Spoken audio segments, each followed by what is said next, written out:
I was born into a world where gods were never silent.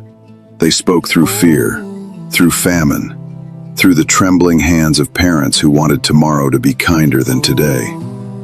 Altars stood everywhere, not hidden, not shameful.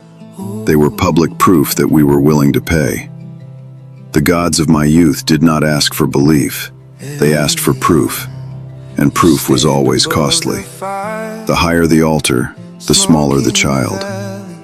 Molech was not whispered about in my time. He was respected. He promised stability. He promised favor.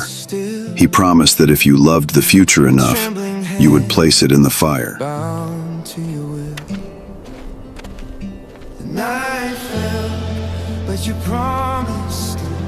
Then a voice came to me, not thunder, not ritual, not fear.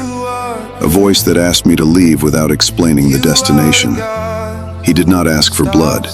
He asked for trust. I left my father's house, my land, my gods, my certainty. I built altars, not to bargain, but to remember. Every stone I stacked was a confession. I am not in control. The mountain held its breath that day. The wind spoke. Years passed, promises aged, hope thinned. Then I held my son in my arms. The laughter of old age made flesh, and the voice returned. Take your son, your only son, the one you love. For a moment, every god I had ever known leaned in. I wondered if all gods eventually sound the same when fear is involved, but I noticed something different. There was no urgency, no demand for spectacle, no crowd waiting to be impressed, only a mountain, only silence, only me and the weight of obedience.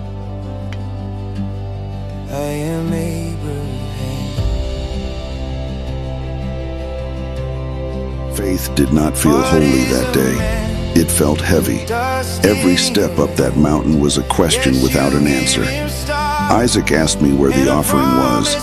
I told him God would provide, not because I was certain, but because trust has to speak even when certainty is absent. I raised the knife and heaven broke its silence.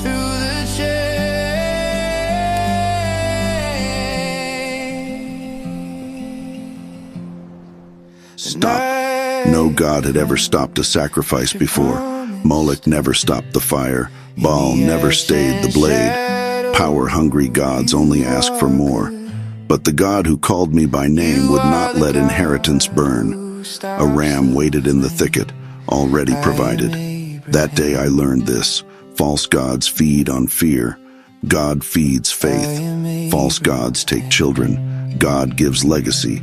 False gods demand proof of loyalty. God proves his heart.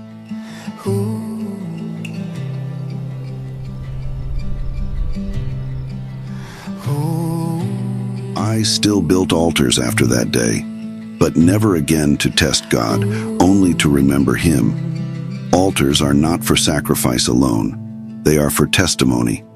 Every altar says, something could have died here, but didn't.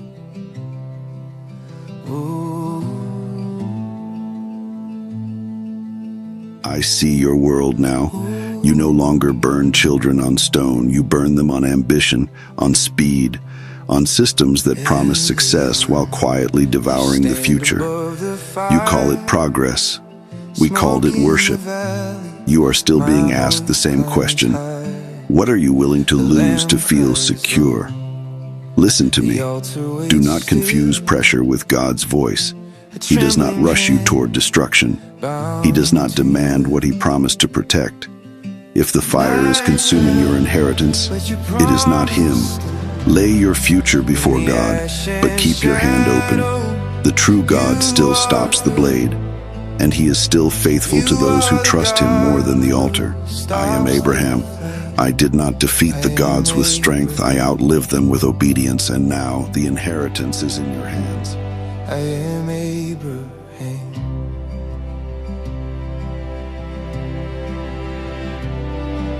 The mountain held its breath that day. The wind spoke words I could not say. step